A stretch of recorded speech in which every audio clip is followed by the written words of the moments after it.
It's down. That's a tornado. Tornado!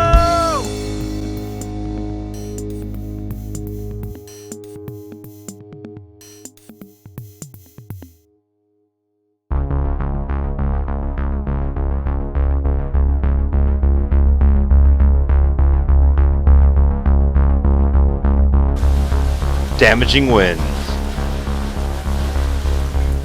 large hail, Oh yeah, we got some baseballs for sure. tornadoes.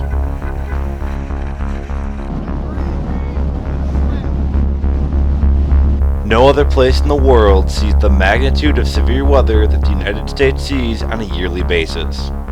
In 2013, 811 twisters touched down. This resulted in $3.6 billion in damages. 55 people were killed by these powerful forces of nature, and 2013 was considered a below-average year. According to the National Severe Storms Laboratory, 1,200 tornadoes hit the U.S. every year. The Storm Prediction Center says 60 people die every year from these twisters, but the numbers can vary wildly year from year. In the heart of the U.S., the perfect conditions come together for the development of severe weather in a place called Tornado Alley. Warm, moist air from the Gulf of Mexico streams north. Cool, dry air from Canada comes over this warm air. Finally, hot, dry air moves in from the desert southwest.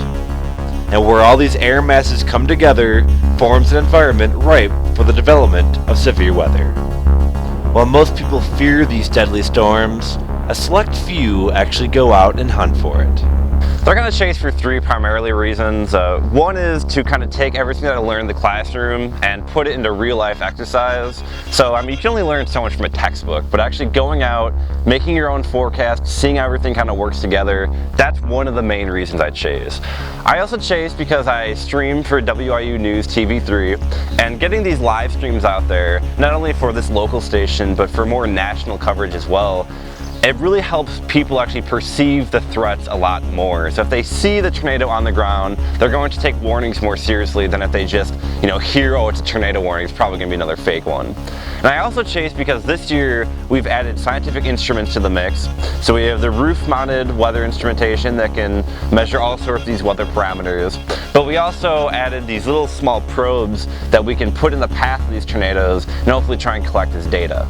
In 2014, our storm chases take us across 5 states. In total, we have 10 major chase days from April through October. A total of 10 tornadoes are witnessed in 3 states. Nebraska was the big year for tornadic activity in 2014. Come right along with us as we highlight some of our favorite chases in 2014.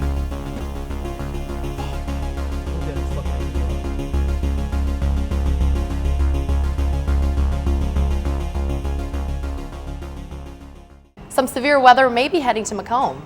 The rain came down pretty hard last night, but right now we're not seeing any wet weather. Events planned at Chandler Park today were moved indoors because of the chance of thunderstorms.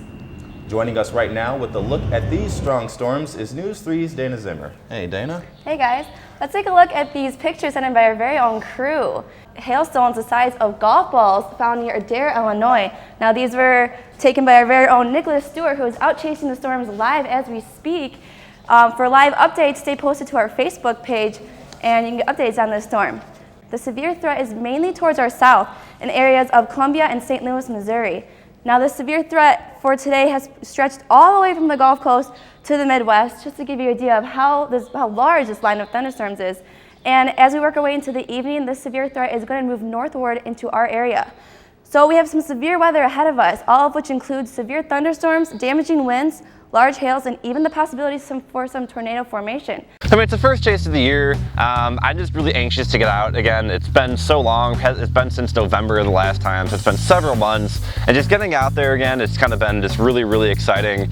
And we're not expecting, this massive tornado outbreak, but there's definitely at least a potential for there to be some supercells, possibly with those producing tornadoes. A severe line of thunderstorms is moving across the state of Missouri in the afternoon, and the head of this line is our area of interest.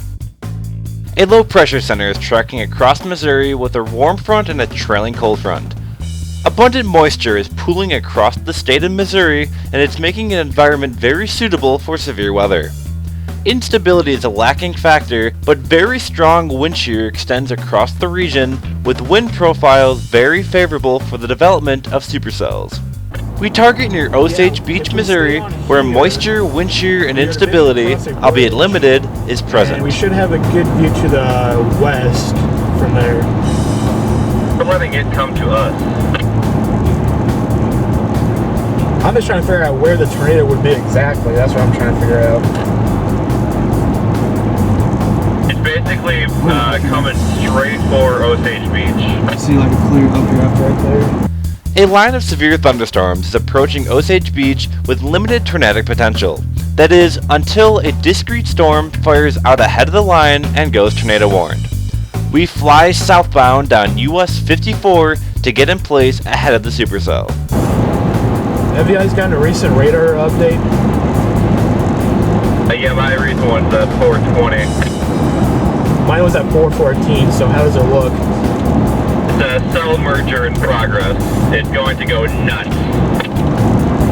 Oh shit. And just remember that this might move through a populated area, so just keep that in mind. And we're going to try and set up just south of Osage Beach. That's where that highway will go. We just have to find a good spot to look west, that's all I know. Yeah, that's why we're getting here kind of early. That's why we're basically gonna let it come right at us. Yeah. And we're gonna get a kind of a confusing pattern here, but we think we found a perfect spot to watch this. Roger. The terrain in Missouri is horrible, especially across south of Interstate 70. North of Interstate 70 across northern Missouri, it's not too bad. You can find some breaks. But generally when I'm chasing, I try to avoid Missouri in general, just because the terrain and the trees and the hills across, especially southern Missouri, is really, really bad. And it's really hard to see tornadoes and supercells and storms when you're in this densely forested area with a lot of hills. But however, on April 3rd, we knew that if we wanted to see a tornado, have a chance to see a tornado with a supercell, we had to chase across the Ozarks area.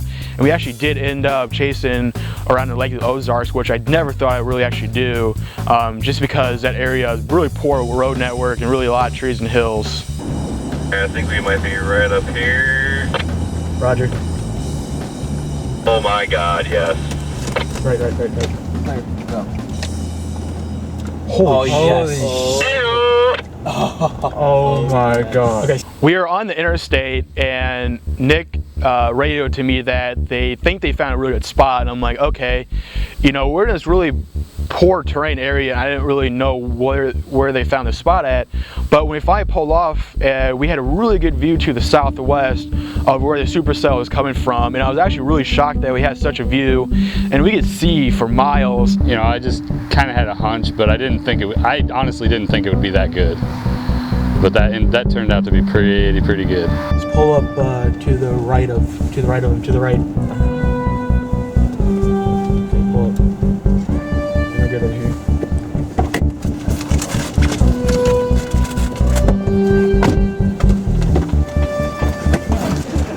As the tornadic storm approaches from our west, we have a perfect view. We decide to sit and wait due to our great vantage point.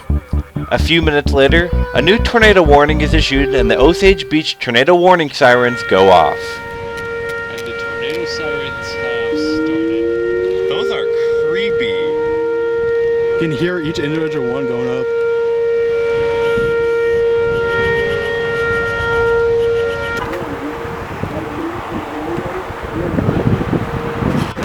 Yeah, it is, dude. I heard these, there's a town over on the Mississippi River, and they called Hamilton. It's like west of Macomb, and they have these too, and I've heard it over there before too, and it is creepy. It is creepy. As the storm inches towards us, we can see the very impressive updraft of the thunderstorm. This updraft is displaced from the downdraft, allowing the supercell to be long-lived. This tilted updraft prevents the ingestion of cool, stable air that would help weaken the storm. Again, another tornado warning is issued for us as the storm continues.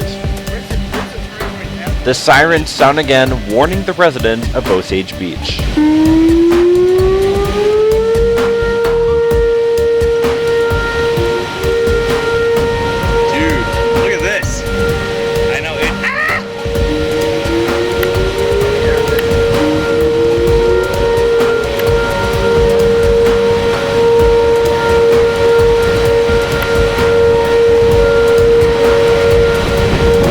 structure of the storm is very impressive. The cool outflow produced by the supercell is forming a very impressive shelf cloud as the cool air spreads out over the warm, moist air at the surface. We can also see the updraft region, which is the area of interest if a tornado is going to form. We keep an eye on this lowering as the storm approaches.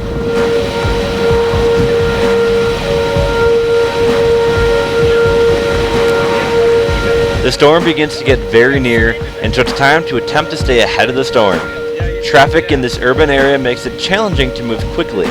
The plan is to get into a more rural area before the rain begins to fall. Ooh, redemption, baby! Yes!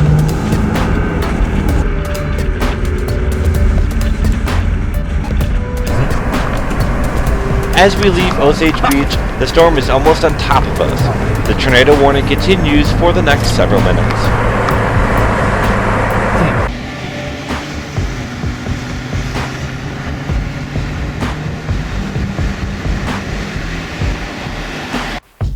As the storm overtakes us, we decide to give up on it. The speed the storm is moving and the poor road network makes it unable to track.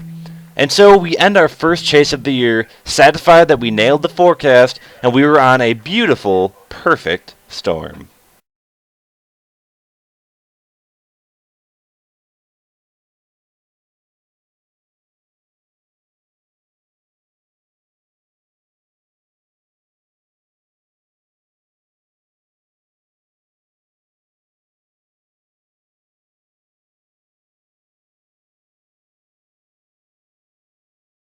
The chase is on near the end of April at the beginning of a multi-day severe weather outbreak.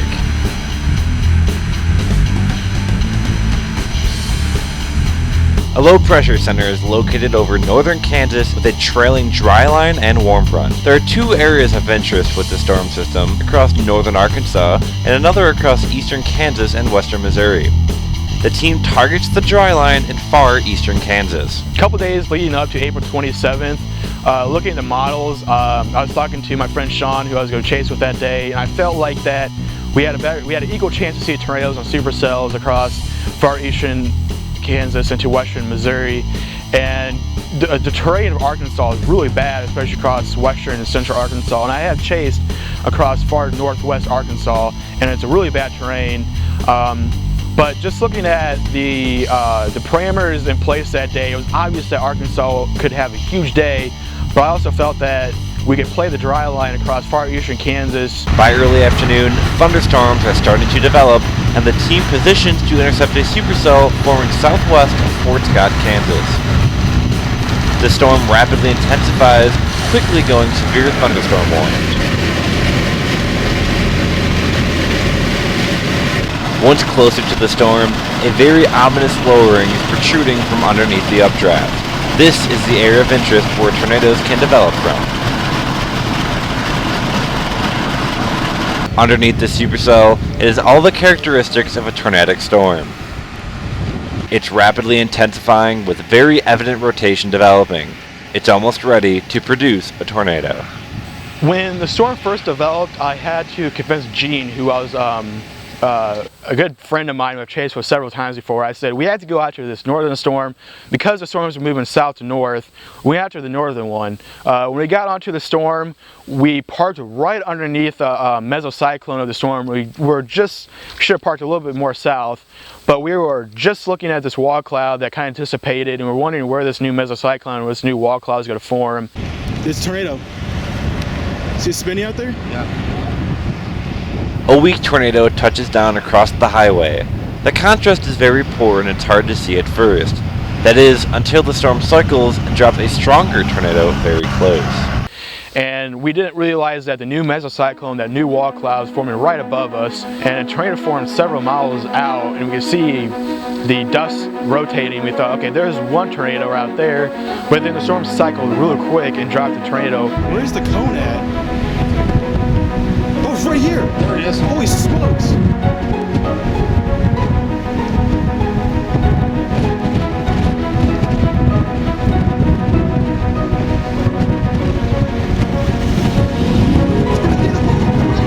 Another tornado touches down, and this gas station is in the path of the strengthening twister.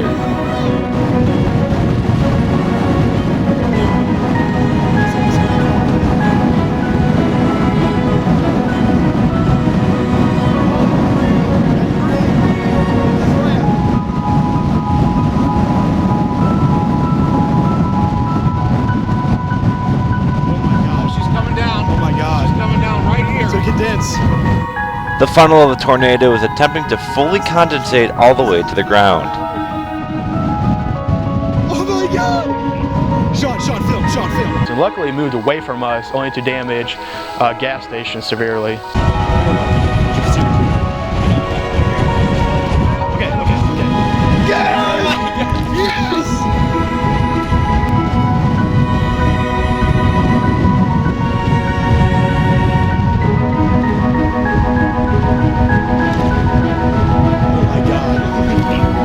Arkansas!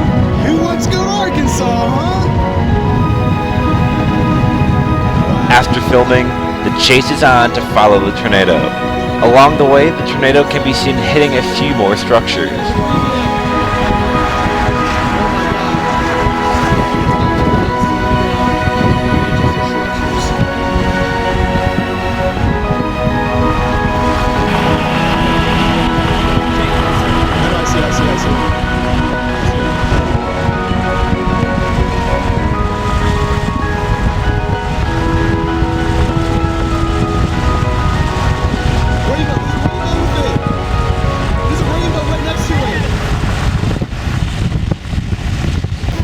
Unfortunately, the team comes across damage in the wake of the tornado.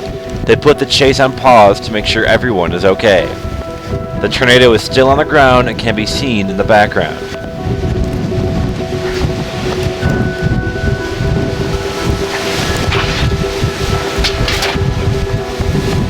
In the storm chasing community, we're supposed to help people as much as we can. Storm chasers like to come and help people, especially when we're chasing and we come across a damaged farm, a damaged house, a damaged apartment, you know, whatever.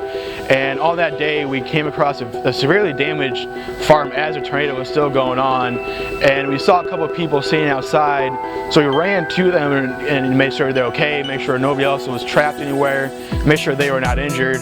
And we were technically the first responders on that day and to those people, because it wasn't until like 10 minutes later that finally first responders arrived. So storm chasers can't play a role of first responders as we're chasing this tornado that's going through an urban area. We can't be the first ones there before first responders can be there. So we're supposed to be out there helping as much as we can when we're chasing, and just drop everything and help if we can. You guys okay? You guys good? I think we're okay. Everybody's all right? Okay, that's sweet. Okay, make sure everybody was okay.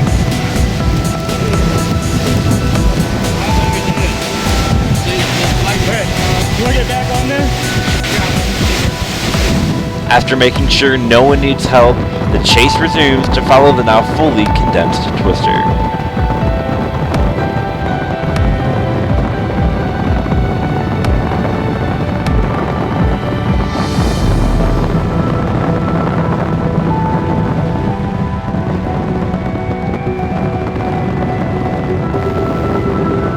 As quickly as it appeared, the tornado begins to dissipate. We call this roping out, and the chase comes to an end.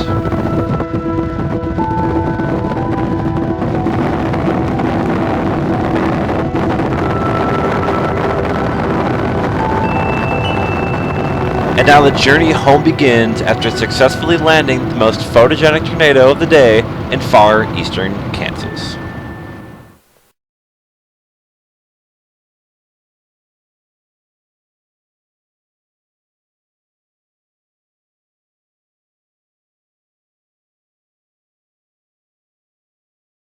Not all chase days are filled with excitement. In fact, a majority can end with nothing at all. We call this a bust. And on April 28th was one of those days. A line of thunderstorms developing all the way from Iowa down to the Gulf Coast. While the main threat is south in the high-risk outline by the Storm Prediction Center, we're targeting close to home. A slow-moving warm front is clearing the region, and the thinking is that isolated storms should form right near the warm front.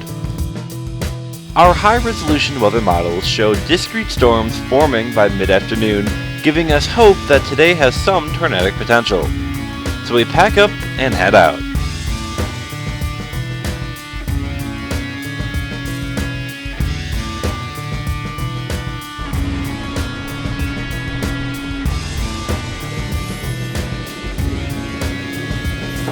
The clouds are clearing and letting the instability increase in our target area. we keep a close eye on the sky looking for signs of thunderstorm development. At 1:15 in the afternoon, the Storm Prediction Center issues a tornado watch valid through the late evening. I'm trying to look. Hold on. Impressive. Arc of low-top storms will continue to develop from eastern Missouri to southern Iowa through the afternoon. Sea flaps raise a strong surface heating. There's a boundary right here. Soon after, a boundary becomes visible on radar. These boundaries not only initiate storms, but they can also make them very strong if the storm can ride along it. And so we are going to watch this outflow boundary very closely. Finally, a small blip shows up on radar, and so we decide to gamble and converge on the storm. Unfortunately, nothing severe develops, and we end the day with nothing. Unfortunately, busting is kind of a part of life. I mean, busting is to chasing as much as death is to life. It's just kind of what you got to deal with it. Not every chase you're going to see tornadoes and awesome structure or anything like that. Sometimes you're just going to have to deal with the fact that you're going to see nothing. I mean, most of storm chasing is driving. It's probably 95% driving and then maybe 1% excitement with 4% eating and whatever else we do on a given day. Our scientific instruments collect nothing more than data on rain-cooled air, and so it's time to head home. Thankfully, we're not far from it.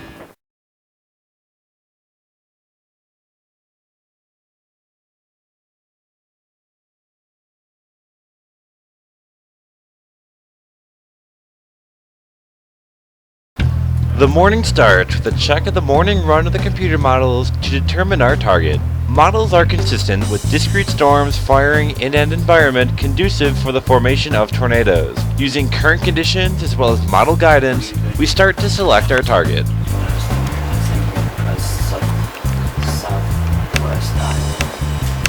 Yeah, I was thinking like targeting. I want to target probably over here. That way we can go on 80 down Lincoln because there's like 3 river crossings. They should be quiet. Your storm's gonna be right here, and there's gonna be moving like maybe 30 miles per hour. They were moving slow in Missouri yesterday, so It'll be easy to catch up to.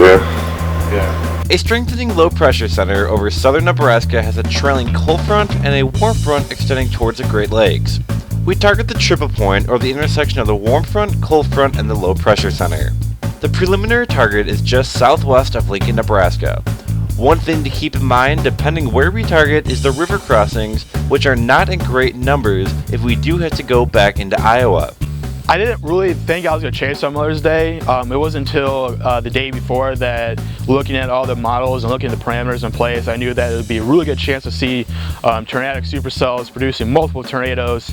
And it just so happened that the setup was on Mother's Day, and I had to convince my mom that I needed to chase this day. I needed to go out as much as I can as I started working again. And she was kind of disappointed at first, but you know, she said fine. I think she understood that this is my passion, this is what I like to do when I can. So chasing on Mother's Day, I was home away from home anyway. I'm not living at home, I'm living at school. And I really wasn't with my parents on Mother's Day. I suppose if I traveled to Nebraska, I could have went home for Mother's Day. But I think my parents really know where my priorities lie, unfortunately. I mean, if someday I get married to someone, the wife is probably gonna know that if we're setting up a wedding, it might have to change. After selecting our target, we wait for the latest from the Storm Prediction Center before heading out. Yeah, when it breaks, I just like throw it away and just drive a new one from my controller. There it is.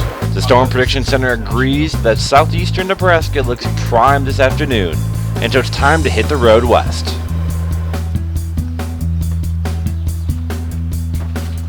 I feel like I'm forgetting something I want to bring. Probably are. I'll know when we cross into Iowa. It's like, oh, that's what I forgot. I'm gonna go lock it. Too sexy for this car. Too sexy for this car. Too sexy it hurts. That lady took forever. Did you guys hear about that? Drone. No, that lady. She was taking forever to get change or whatever, and then she was like asking the cashier like about her kids and if she has a husband and all this personal stuff. And I was like, I love it when they tell me. Which one's faster, right or left? Go left. Left? Yeah. Nick's damn camera's in the way, I can't see. Shut up. We're on the road again.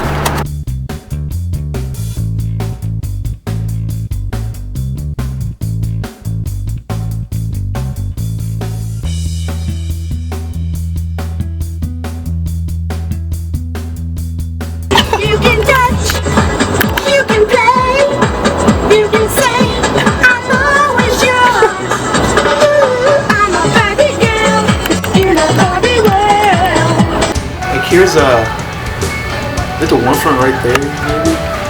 See that moving north? Yeah, that's the warm front right there. It goes from there and then it comes up here. It goes right. We stop for lunch and look at current satellite, radar, and surface observations. The placement of the warm front is critical for today's severe weather threat. A storm that tracks along the warm front poses the greatest threat for tornadoes. Surface analysis, along with high-resolution weather model guidance, forces us to push our target area a little further west, and so we continue towards Nebraska. We made our way into Iowa. We stopped in Creston, Iowa for lunch. We looked at the models again. We said, okay, we do need to cross into Nebraska. And when you cross into Nebraska, you also cross a river. So we have to worry about river crossing. So that's another reason why we didn't jump to Nebraska right away. We kind of want to make sure that everything was looking okay in Nebraska.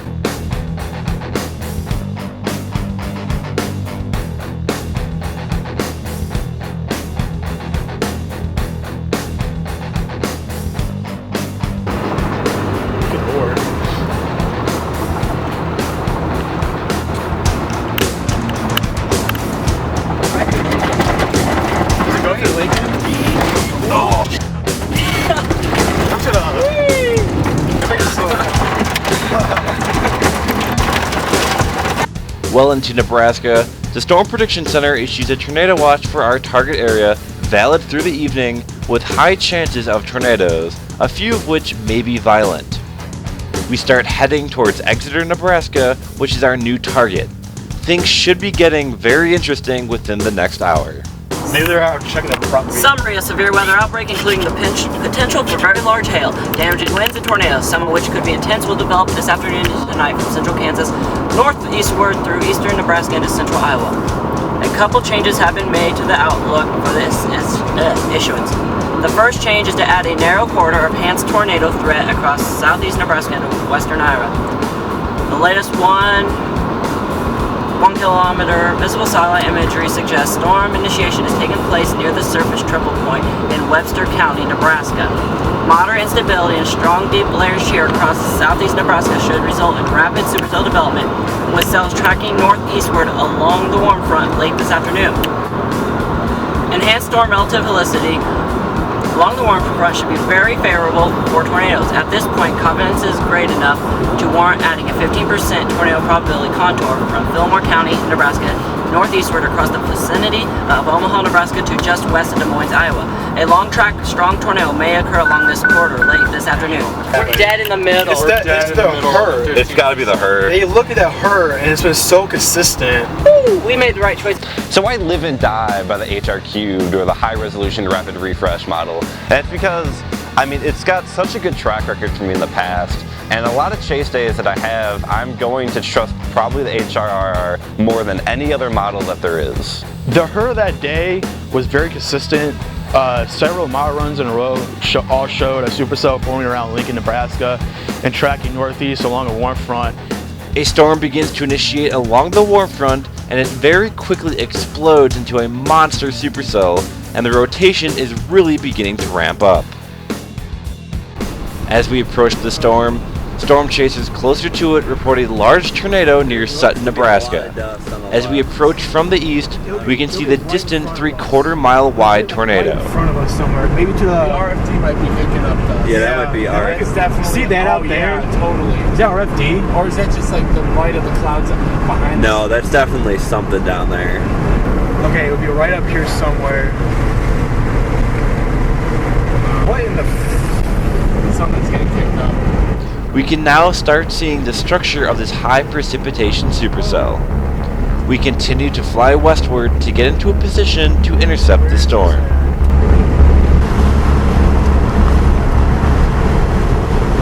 Is that white? Based Based on radar, the supercell is a monster and it will likely become a prolific tornado producer. It is tracking right along the warm front, which is significantly helping the storm expand and increase the tornadic potential. After parking, we can see the very left edge of the now fully rain-wrapped tornado, which was later rated as an EF3 by the National Weather Service. The supercell that ended up developing was a high precipitation supercell, meaning that a lot of the updraft region was obscured by rain. A lot of the tornadoes were obscured by rain. And when we first got in the storm, we kind of saw the Sutton, Nebraska wedge in the distance, but we couldn't really tell because of the rain, but we saw a very sharp left edge. Very rapid motion is visible all around the storm. We need to get moving in order to stay ahead of this advancing beast.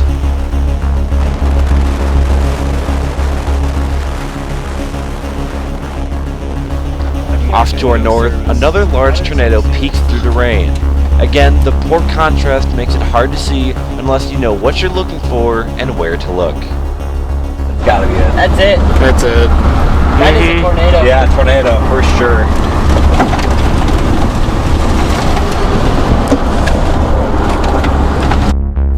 For most chases, we tend to stay in the inflow region of the supercell so that we have a clear view of the updraft where the tornadoes may form. This storm, however, begins to overtake us, and now we're getting caught on the backside of the storm and caught inside the very intense RFD, or rear flank downdraft. The RFD is a region of dry air wrapping around the backside of the mesocyclone. This descending air is likely a key part to tornado formation. RFD can also be as dangerous as the tornado itself due to the very strong winds.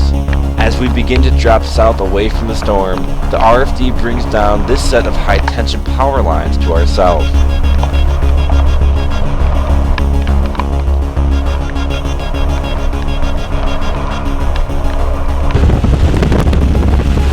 Oh, power line's down. Power line's down. Roll up your window then. Roll up your window, guys. Very strong RFD right here. Wow. Go, go, go, go, go. Dude, it's right here, dude. This is the tornado right here. Where? Oh my god, it's right in front of us. So this chase, it went from just seeing this high precipitation supercell to worrying about driving on dirt roads, and it quickly turned into just pure madness. You have power lines that are falling off to the distance, and at the time we thought it was just one power line. We later found out it's a very several mile long stretch of these power lines that falls down and blocks all of the road network south. And so as we're driving, you know, we're keeping in mind this new RFD that's really starting to kick in, and then we get this tornado that forms like right in front of us. Straight ahead of us, a tornado crosses the road and moves into an empty field.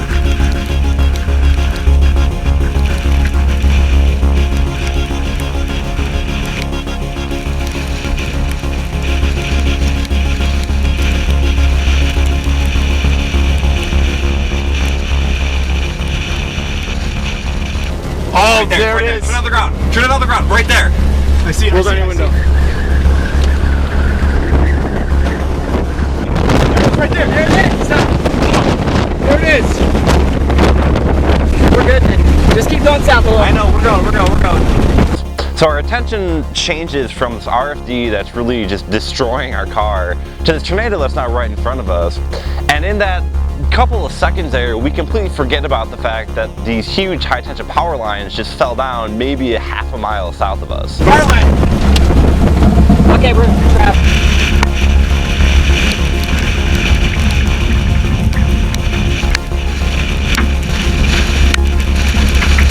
So then we kind of run to the power lines, and I'm so focused on the road at this point because there's just debris flying across the road. I'm so focused on the roadway, and I just see these power lines out across the road ahead of us. So I slam on the brakes, everyone in the car flies forward, and we stop probably with like 4 inches to spare between us and the power lines. And so now at this point, I'm starting in the back of my mind, I'm thinking to myself like, okay, we're in trouble because our main option south is now blocked. we have a very large tornado to our north in which people are seeing power flashes, and our only option east is a very muddy dirt road. So we're kind of getting into some trouble here. And as I'm sitting in the car, being the driver, I'm trying to keep calm, and because I think if I'm calm, everyone else kind of stays calm. But if the driver starts panicking, I feel like there's probably some issues with that. Holy crap! Wow! Is it still bound? Keep going, keep going. We're going, we're good. You have to turn around? I'm trying to get to this house to turn around. It'll be a lot easier. Is there a road back there? Got power flashes behind us too. Okay. We'll just be careful. RFD's is cutting around. Just be careful with these power lines right now. I know. We gotta go. I know, dude. Okay, roll up your windows. There's What road are we on? I don't know. We're gonna have to hang tight. No, we gotta get. We're getting out of here. Getting out of here. We gotta go. I'm calling 911 to report power lines down. And Yeah, then do it, please. We are on Power line County Road 100. and brief tornado. County Road 100. We bring the power lines down. Go up. Nick, roll your window up. All right. After being on dirt roads for quite some time, we finally have a paved option south, and it's time to get out of the storm. But the storm isn't done with us yet.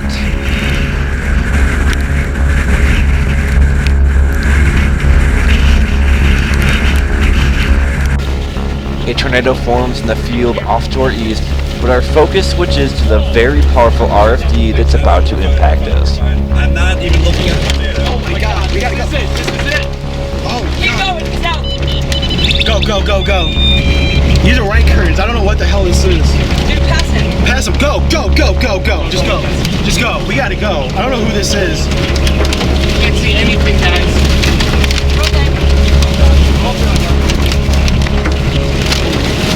Nick, slow down, slow down. Slow down. Oh my. Oh shit. We're good, we're good, we're good. Just go straight. Lines are fine, we're good. Yeah, it's a straight road, it's a straight road. Debris just hit across. RFD behind that tornado was probably 100 miles per hour. Large debris, a lot of leaves, a lot of debris just going across the road, hitting our car. Oh my God, major debris just going across the road.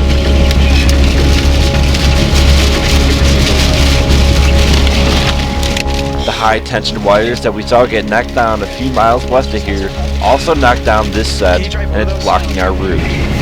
Okay, oh, he's gonna drive him. He's gonna hit him. Go. Should I go? Yeah. Nobody touch anything. Just go. Go, go, go, go, go. Can we get on the left lane? Holy crap. Yeah. That's just RFD. I know, but this is nuts. My GoPro's on there. Right RFD. We got debris. I know, we gotta go. I know, we're going. It's I know. not saying that. I know. We're good. We're fine. Holy crap. That was RFD, I think. There was a tornado, then that was our. There's more. Where is it? Where is this paved road at? How far? There's paved road kilometers south of about a mile. Hey guys, are your hands tingling? Someone's reported tornado. No, I'm good. High distribution power lines down, barn roof damage. This is all RFD. Yeah, this is amazing. It's just in the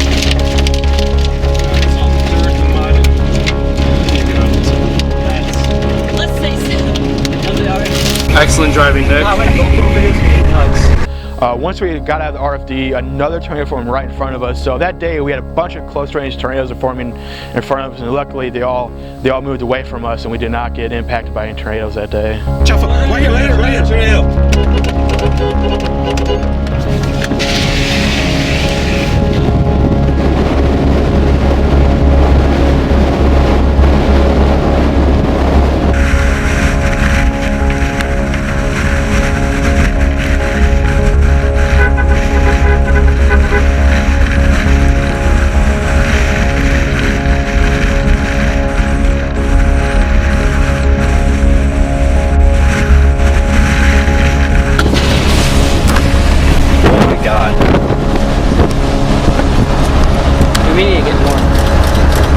South. Once at our paved east option, it's time to play catch up with the supercell that is now traveling parallel to the highway.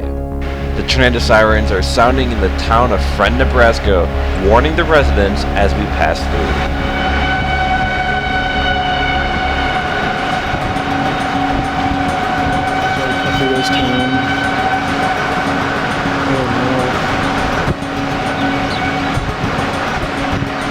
On Interstate 80, we can see the storm slowly weaken as it approaches Lincoln. While still producing strong winds and heavy rain, the tornado threat has diminished significantly.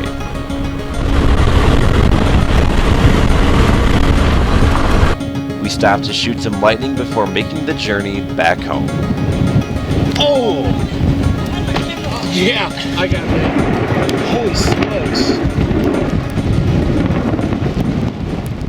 Very strong RFD right here. Okay, wow. Go. Keep going.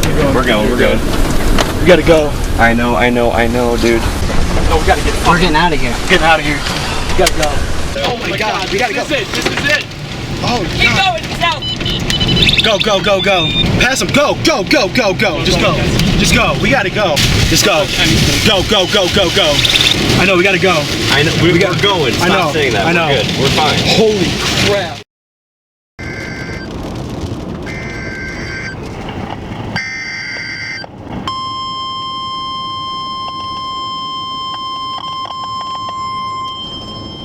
June 3rd, like a huge high wind threat day with probably some embedded tornadoes, more like a derecho type event. And the best parameters were across far northern Missouri into south central Iowa. And we knew that, living in Macomb, we're not too far from where we think we could probably intercept the storm. So we didn't really, rush out the door. It was like 3 o'clock and we were at Taco Bell eating, lunch.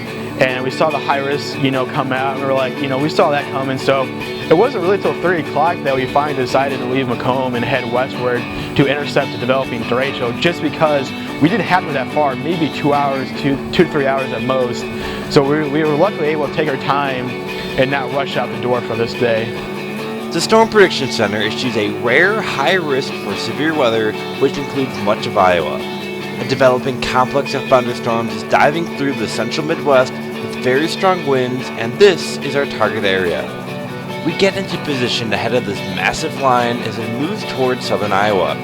This derecho event is riding a gradient of very strong instability. The storm is also greatly enhanced by very strong upper-level winds. So we advance through the state of Iowa to get in position of this line.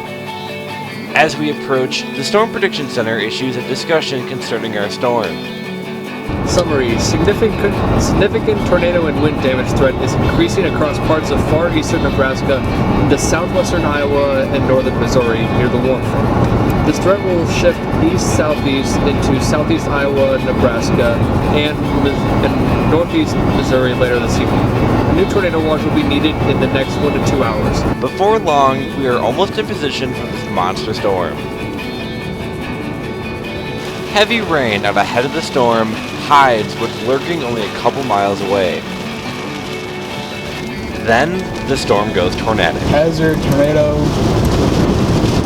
golf ball size hail, 100-mile-per-hour wind gusts. We knew that day that there were going to be embedded tornadoes and possibly some supercells develop ahead of the developing derecho. And we did get on a storm in south central Iowa that actually went tornado warned. We were looking at radar and we realized we can get in position for the storm that's really quickly starting to gain some rotation. Insane inflow is blowing into the storm. This is essentially a conveyor belt of warm, humid air that is being funneled into this embedded supercell. County. Seek shelter now inside a sturdy structure and stay away from windows. These storms are producing destructive winds and large damaging hail. Seek shelter now inside a sturdy structure and stay away from windows. These thunderstorms are capable of producing all types of severe weather, including extremely large hail, destructive straight line winds, and tornadoes. Move quickly to a safe shelter. We continue east to stay ahead of the storm as it rapidly starts gaining rotation. The heavy rain and poor road network does make it a challenge, but it's not impossible. We now have a great view of the leading edge of the storm. Behind this shelf cloud lies winds gusting over hurricane force. Out ahead of the storm, lightning is striking every few seconds. We are now in a perfect position to see the developing wall cloud. If a tornado was to form, it would come from this cloud lowering.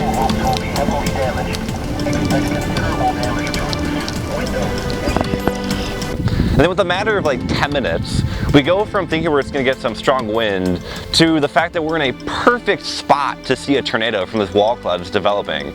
Not only are we in the perfect spot, but everywhere else you would have been around the storm, you would not have been able to see it. But we were looking straight into the storm, and we could see this wall cloud forming basically right in front of us. So now we're worrying about this tornado that could possibly dropping. Well, we're also having the fact that we're dealing with the storm that's warned for 100-mile-per-hour winds. So you're dealing with driving in a hurricane that may be dropping a tornado. Then you're also talking about baseball-sized hail being reported. So you're talking about baseballs being lobbed at 100 miles per hour, also while a tornado coming while being in a hurricane.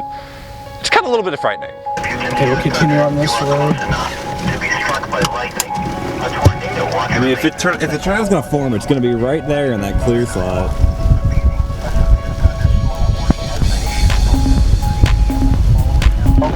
Just keep an eye on back there. Yeah, I gotcha. It's gonna be in Missouri pretty quick. There it is. Oh! Did you get that? Yeah.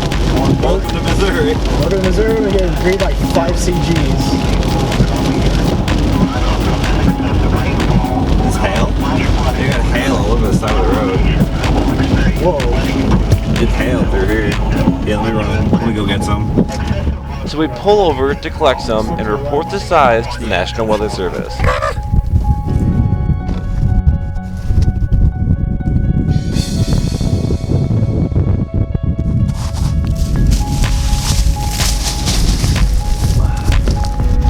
There's a big hailstone out there.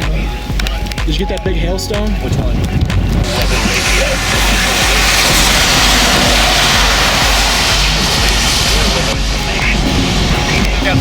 Pretty close to golf ball. Considering it probably melt a little bit too.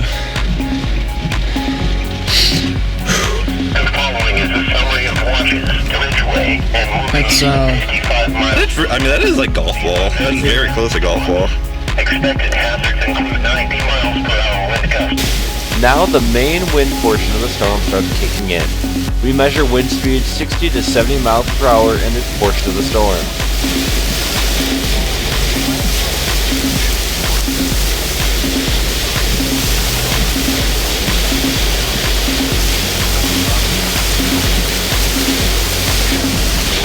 We continue deeper into the core of the storm, now getting into some of the hail.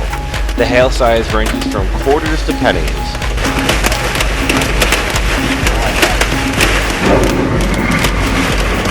Flash flooding is also becoming a large threat. The small streams and rivers cannot handle the several inches of rainfall that is falling in such a short period of time.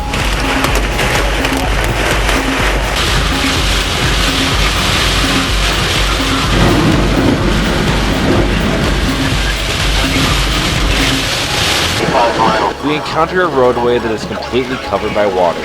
We turn around in order to find a safe way back home. We can get back on, I don't want to go back that way. This is a very dangerous storm. Expected hazards include baseball-sized hail.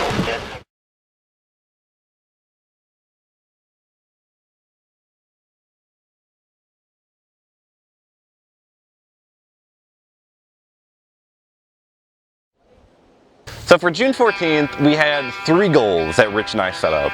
We wanted to see baseball-sized hail, we wanted to see amazing structure, and we wanted to see tornadoes. It's early morning on June 14th. We're getting ready for our chase day when there's a problem. We're missing someone. So we wait, and wait, and wait, hoping to hear back from him soon. And there were originally going to be 3 of us that were going to go. However, one of us dropped out at the very last minute. We actually didn't even hear from him. He could have been dead for all we knew. We didn't even know. So he never contacted us. And so we're like, well, let's just go anyway. So the cost was going to be a little bit higher, but we're like, whatever. I mean, we still think we got a pretty good chance of getting some severe weather. So one man down, we change vehicles, set up our equipment, and we decide to make the journey west. Seatbelts for safety!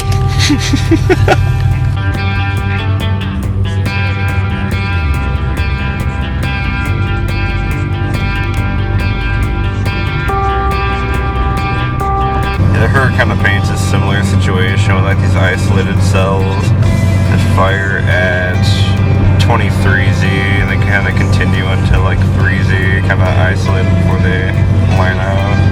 Our high-resolution models show that discrete storm development is likely somewhere across south-central Nebraska, so we decided to target York, Nebraska, then reevaluate once we get there.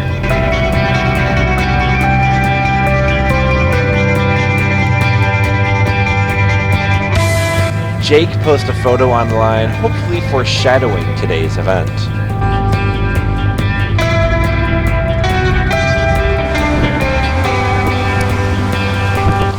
Once in York, we gas up and we head south towards the Kansas border. In the early afternoon, towers are starting to go up to our north and to our south. I'm getting really excited for jumping down. From that day, from what I remember, it was really all about how long was the storm going to stay in an environment that was conducive to producing tornadoes once the sun started setting. The temperature and the dew point were really, there was a big spread there that day, and so we knew that if it was going to do it, it was going to do it right before dark. We lead a large convoy of chasers south towards a storm that's developing southwest of Smith Center, Kansas. The Storm Prediction Center issued a tornado watch, and so the fun is about to begin. Still torn between targets, we set up near the Hastings, Nebraska National Weather Service radar site to watch thunderstorm development to our north and to our south.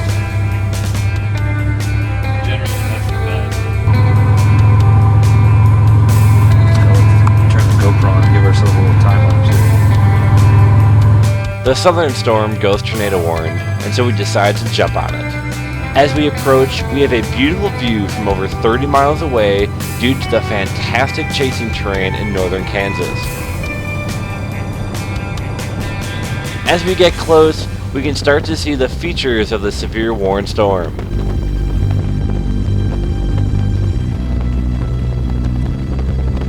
So we start getting a view of this really beautiful supercell that's developing kind of out in this giant open field. The storm is moving at like 5 miles an hour, so we get into a position to just kind of watch it. It's shooting lightning all over the place. I'm terrified to leave the car. I do anyway. But we're just be able to sit there and just watch this beautiful supercell just slowly rotate right in front of us. And we realized that we were just, it took a minute before I just was able to put the camera down, and I was able to just actually accept and just enjoy the storm. So it was moving so slow. I was able to just really enjoy the moment. And that's kind of the greatest thing about that chase day. The storm is quickly taking a mothership appearance. The entire storm is rotating.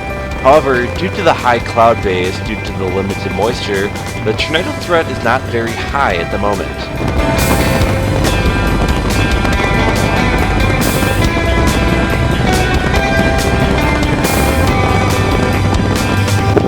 Wow, what a monster that is.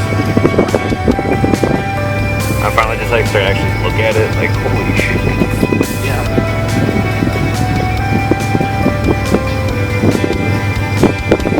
That was just surreal. It's just every chaser's dream, really. Out in the middle of nowhere, and it was so beautiful. That's probably some of the best structure I think I've ever seen.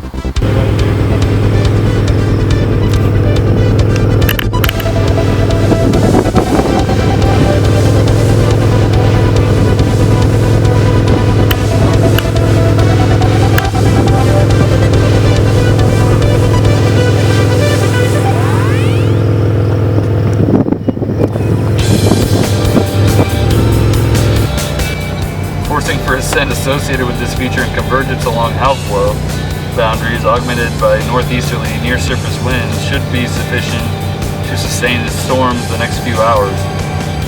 While the tornado threat isn't high, we do agree with the Storm Prediction Center that the storm will continue and it will get into a better environment as it goes into the evening.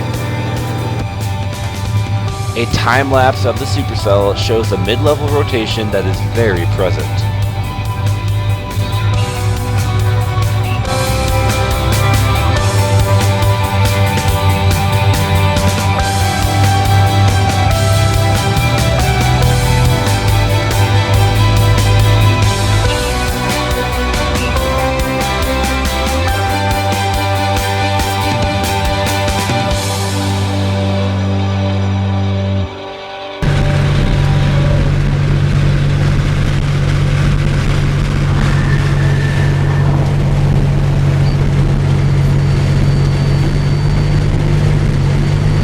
The storm continues to have a beautiful appearance as it moves towards the Nebraska border.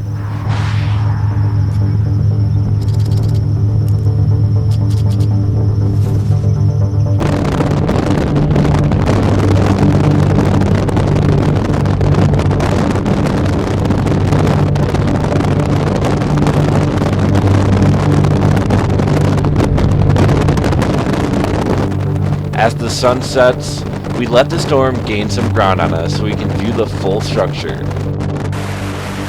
The setting sun illuminates the back sheared anvil of this monster thunderstorm, and as the sun sets, the storm is getting ready to go tornadic. It definitely seemed like right before dark, the low-level rotation seemed to, right before it got to where we couldn't see it very much anymore. It really seemed to really ramp up with the low-level rotation. I mean, you could tell that it was rotating higher up, but in the low levels, it just wasn't getting it done until that low-level jet ramped up and really helped it along.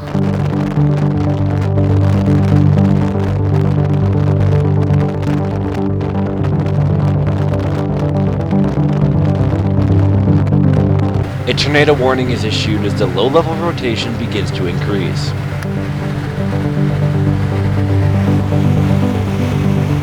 Lightning illuminates a very impressive wall cloud.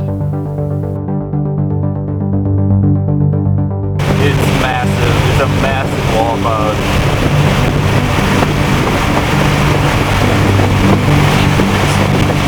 Coming up behind the supercell, we find some baseball-sized hail that was dropped just moments ago. Oh yeah, we got some baseballs for sure. We snapped some pictures, reported to the National Weather Service, then continued tracking the storm. Here, I'm gonna get. As we continue, the wall cloud is getting lower and lower. It's so low. Yeah, it is. It's so close. Dude, that is cool. Oh my gosh. Rapid motion on the right side. It's just being sucked around this thing. Oh, it's so close to producing. So it's well after dark at this point in time, but we can still see the storm is getting ready to drop, just a tornado. You can see the wall cloud is getting lower and lower and lower. The motion is so rapid with this, and the only light we have at this point is just lightning strikes. So we're seeing in between lightning strikes, it's just getting lower and lower. And then finally, through my viewfinder, I see this little needle drop all the way down. Oh, it's getting down. It's all the way down. It's down. That's a tornado. Tornado! I see shit on the ground. I see dust.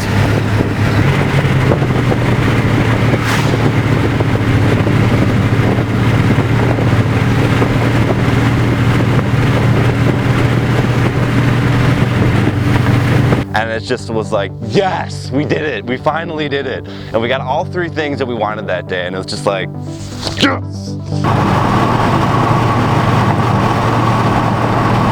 Lightning continues to illuminate the beautiful supercell through the night.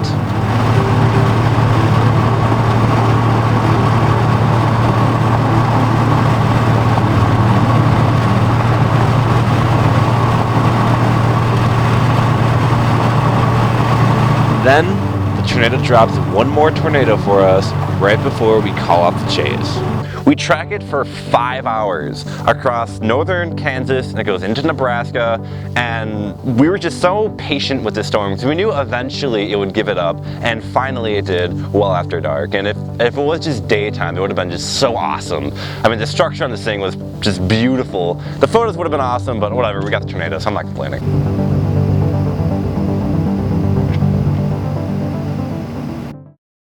Large hail, damaging winds, and locally heavy rain are all possible with the stronger storms, and some of the hail could be very large. Isolated tornadoes cannot be ruled out with more discrete storms.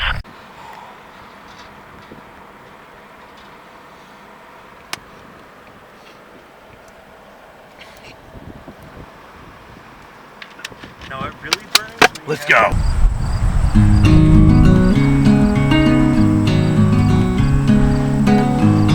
Almost a new sound. The morning starts with a check of the latest weather model data. Although the Storm Prediction Center downgraded the threat across the area, our consensus is that the environment can still produce severe storms, including a possible tornado. Front though. Cap brakes there, 21Z, 4,000 joules of K places. Kinda gets filled back in, but you know. One of the biggest concerns is the morning cloud cover and rain across southeast Nebraska and southwestern Iowa. Much of this cloud cover just kinda goes that way. There's nothing down here. Our target area for today's chase is western Iowa and into eastern Nebraska, where a low pressure center with a trailing cold front is moving through the region. Our thinking is that the morning rain and cloud cover will clear out by afternoon. This will help make the environment very unstable in our target area. Abundant moisture sits across the region, so that is of little concern. Wind shear, capable of producing tornadic supercells, is the greatest across western Iowa, and so we make the journey west.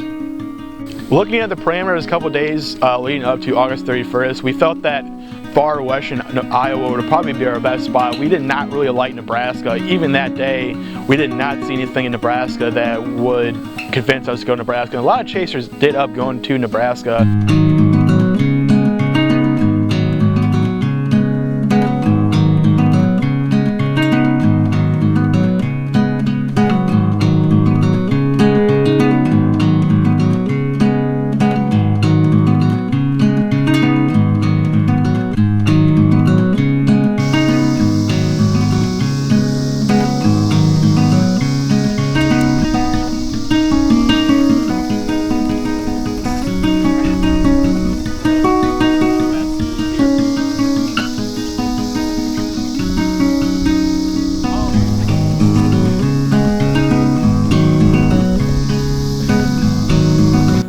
The latest high-resolution models are showing a very impressive environment setting up across southwestern Iowa.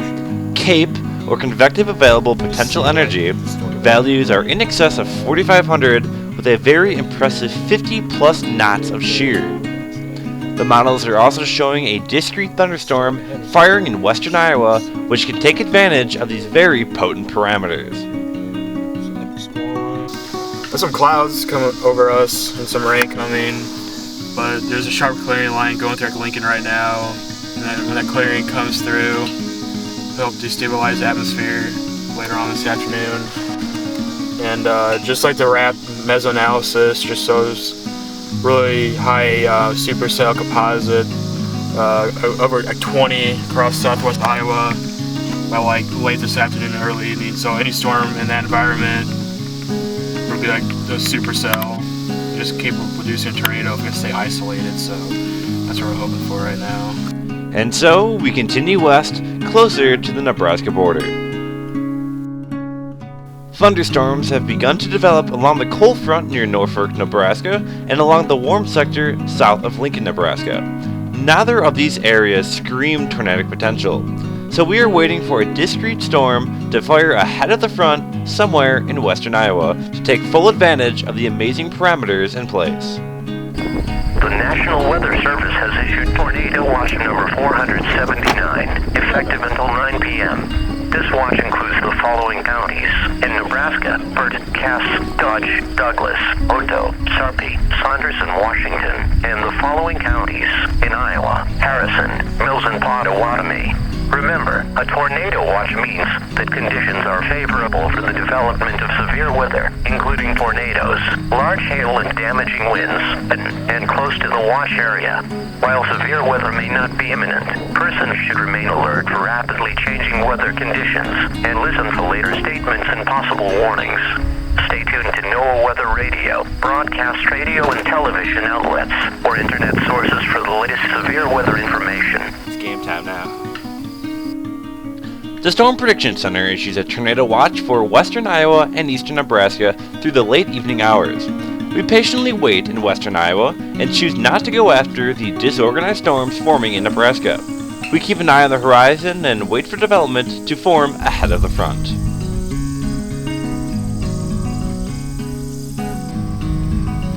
From where we sit, we can see the massive anvil produced by these thunderstorms over 100 miles away. So with August 31st, we had to show so much patience with this storm because all these chasers, it's like a mass exodus just leaving to go to Nebraska. But we're like, there's no reason to. So we sat in western Iowa, we're playing Frisbee, we're just sitting there exploring this old abandoned farmhouse, and we're just sitting there just waiting and waiting and waiting because eventually the storm is going to give it up. And while it's storm chasing, sometimes patience can kill you because sometimes you wait too long and you end up missing everything. But at least with this chase day, patience is what really won us the battle. After an hour, our forecast finally verifies. A thunderstorm forms ahead of the front just northwest of Omaha and tracks into western Iowa. And so, the chase is on. Very strong influence of the storm. Very strong.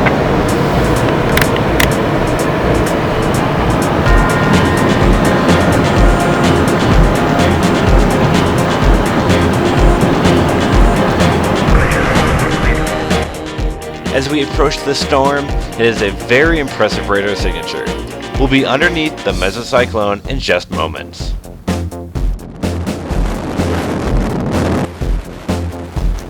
The few chasers that did not flock to Nebraska begin to converge on the storm just west of Denison, Iowa. 155 megahertz. The broadcast storage station facing Iowa. It's your left. Basically, this area is right over here. I'm going to play it right over here. Northwest West Central Iowa. 7:15 p.m. 6:23 p.m. As we get right underneath the storm, the lightning strikes begin to increase significantly, a sign that this storm is intensifying rapidly. Wow. These lightning strikes are in the same area too. Like right there, we're just going nuts.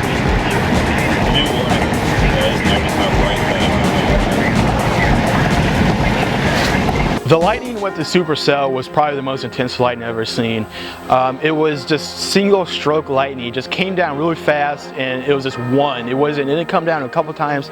It was one every couple seconds, generally in the same area. And right before the storm went tornado warn, the lightning was just very, very constant. And Nick ended up saying this thing's about to go beast mode.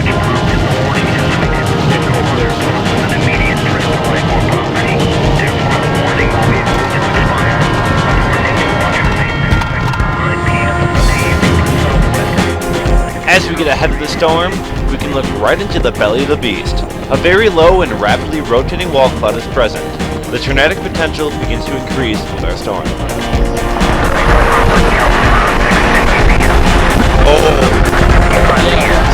Rear protection moving to an interior on the lowest floor of the building.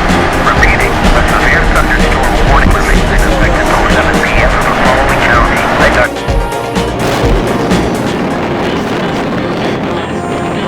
As we head into Denison, we get a great view of the structure of the storm.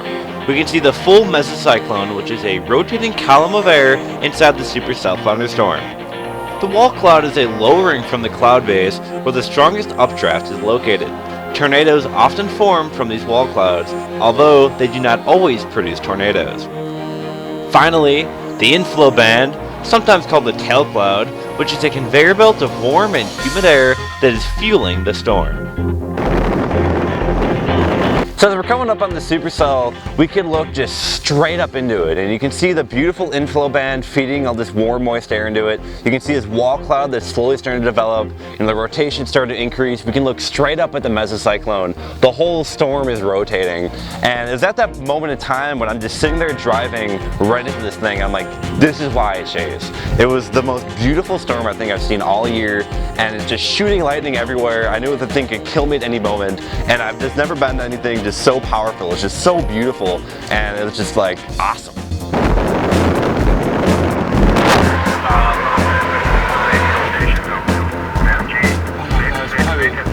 There was probably a tornado back there in that rain current. That's very likely on the ground. We gotta. Oh my God, these CGs.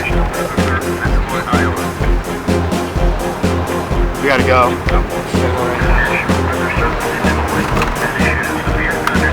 Oh my goodness. Move my window up.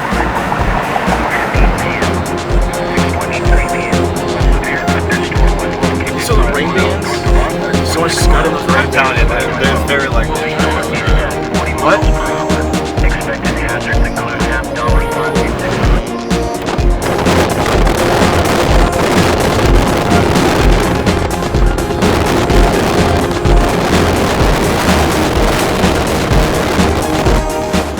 pull ahead of the storm, the National Weather Service issues a tornado warning due to the strengthening rotation showing up on radar. Hi, everybody!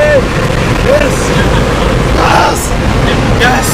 Yes! When we ended up getting ahead of the storm by a couple miles, I saw a railroad track, and I thought it's a perfect position to get the supercell with the railroad track right, going down to the supercell. I thought a really cool view of the supercell. But the lightning was so intense. And Jake and Zach, they run out of the car and they start going to, start shooting the lightning. And I'm looking, I'm like, they're standing on railroad tracks. Like, why are you doing this? So I'm ducking for cover from lightning. I run out to them and I'm like, guys, at least get off the railroad tracks. If you're at least gonna stand out in the open of this field, get off the metal. So they move off and I run back to my car like a coward, and I'm just ducking for cover, my window's shooting out behind me. And I kind of regret not getting out and shooting better photos, but at least in that moment I didn't feel like I was going to die at any given point.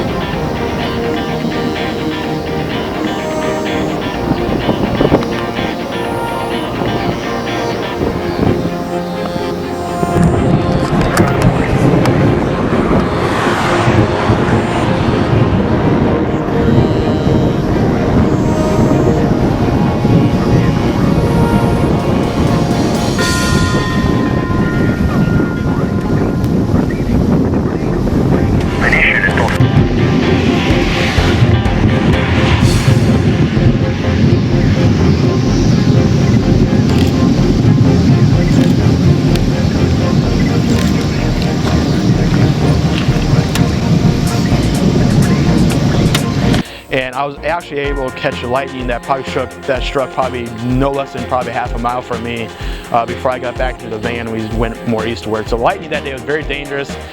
Storm Chase actually did get struck by lightning that day. Luckily he survived and he's able to tell a story.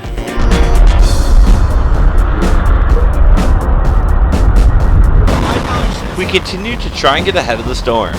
Due to the high precipitation nature of the storm, seeing a tornado would not only be near impossible, but it would also be very dangerous.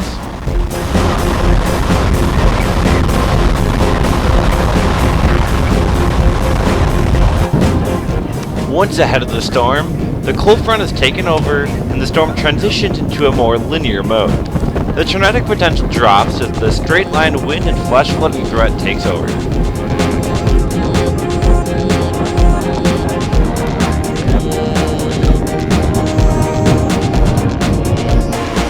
Position ourselves just northwest of Des Moines and wait for the severe warned line to impact us. There, we take wind gusts over 60 miles per hour and take on torrential downpours over 4 inches measured with our weather station.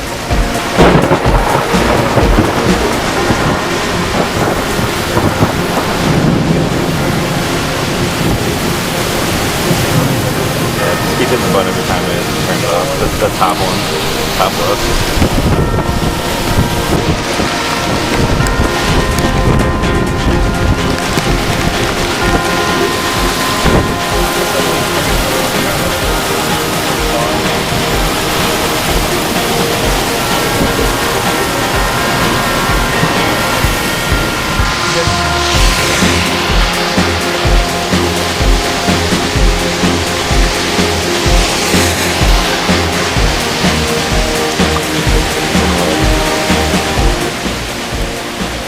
Call it a night after being on the storm of the day and witnessing some incredible storm structure.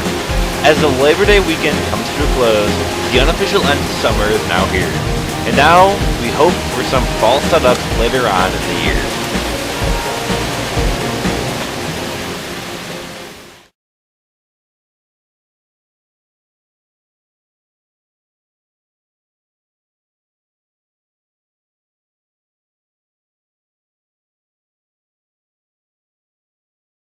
So this chase was nowhere near a slam dunk of a chase. There was only a slight risk from the Storm Prediction Center. Obviously that doesn't really mean too much, but they had to shoot only a slight risk.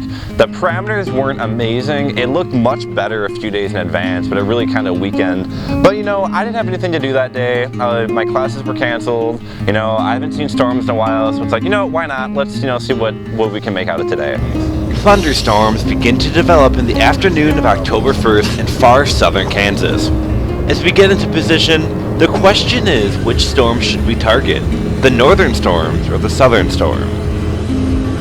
Both storms go severe warn very quickly after formation, so we decide to intercept the closer storm further north to see what it has to offer. Then we can always drop south if need be.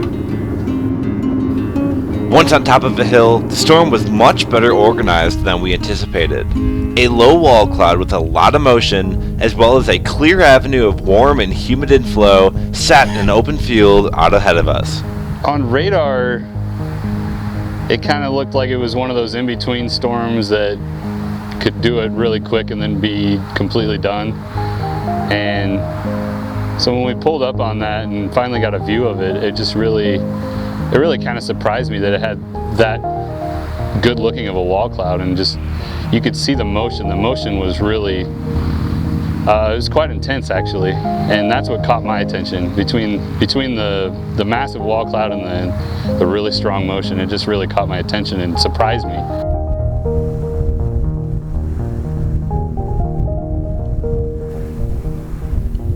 The storm continues to get better organized right in front of us. That is, before another approaching storm collides with it and kills it. And you know, we're sitting here like, this storm might actually do it. But then it really quickly just gets munched on by this other storm that kind of hits it. And I'm like, all right, well, this storm is done. So we look at radar and we see that the supercell along the Oklahoma and Kansas border, it's still, you know, it's still holding together really strong. There's nothing else interfering with it. And so we decided to drop south. We were flying south. Rich is, you know, going like NASCAR driver down this highway. And so we get into a position to intercept the storm. The weather station that we had, its batteries died. So we ended up stopping at a gas station trying to get batteries for it. At this point, I'm seeing photos of just this massive wall cloud that's almost touching the ground. So I'm yelling at Rich in the gas station, like, let's go, let's go, let's go. The cashier's probably freaking out. She has no idea what's going on. So we buy these batteries that are way overly priced and put them in the weather station. And finally, it's time to just book it and get on the storm. As we approach, we have a major technical issue. Okay, well, great. Well, I'm sitting there and I'm looking up, bring up our live stream, because we live stream with Live Storms Media. And if the storm was going to produce a tornado, like this has the potential of, you know, being spread out to local media outlets. And we were in a perfect position for this thing when all of a sudden the computer blue screens.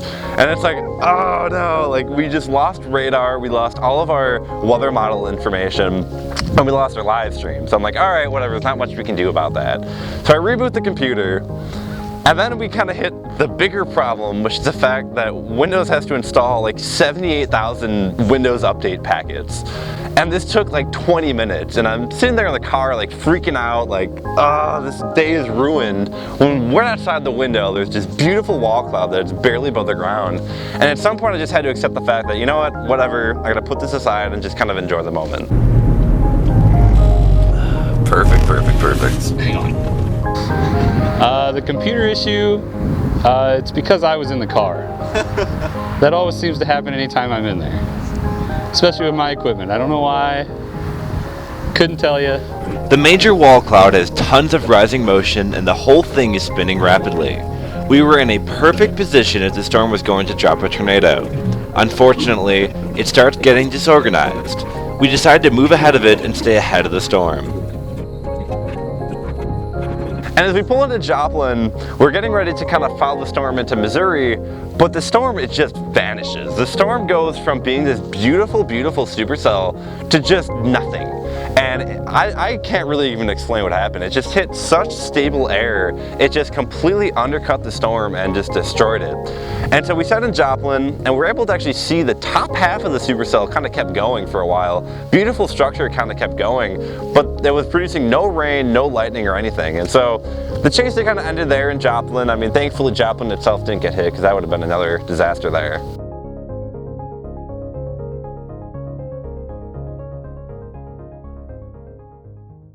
Growing up as a kid, I always liked weather.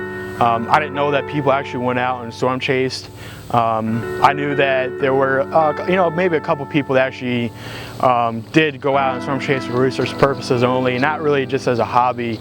And it wasn't really until Storm Chasers came out on Discovery Channel that I saw that there are regular people like me who actually go out and chase as a hobby, when work allows them and the schools allows them.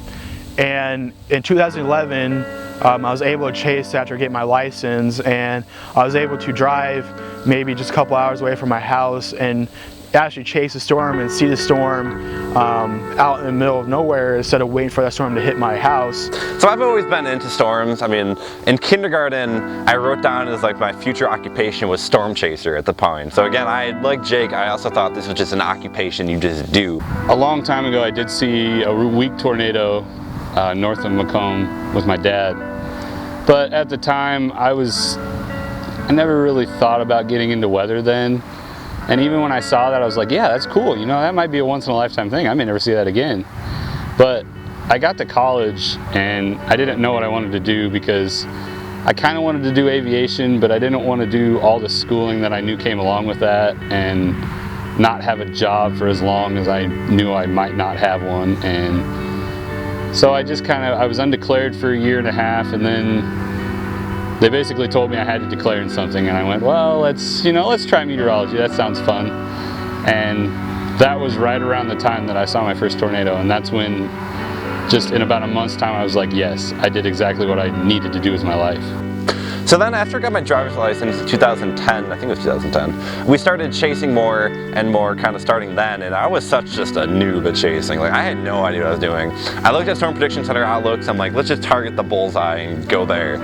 And so one of the first storm chases I realized I can't keep doing this was a big outbreak across northern Illinois, June 5th, 2010, where there's these dual supercells just tracking across northern Illinois, and we're sitting in perfect position for this supercell that's impacting Streeter. But the point, it's pitch black, we really can't see much that's going on, and so we're like, alright, at some point we can't do this anymore. So we're such new people, we had to realize, this is too dangerous for us, so we drop out. The first tornado that I saw in June of 2010 was just like, it was one of the most beautiful and yet almost terrifying things I've ever seen. And at the same time, and just that combined just really made it just an awesome experience. And from then on, I wanted to see more and more and more, because you see something new every time. And I also love to forecast, so that combined with seeing the storm plus the challenge of forecasting it, being on the right storm, in the right environment, everything coming together at the same time, it's just really fun. And when you succeed, when you do see a tornado, it's like one of the greatest feelings in the world at first. It can get pretty bad after that, but at first it's really one of the greatest feelings in the world, because you did everything right.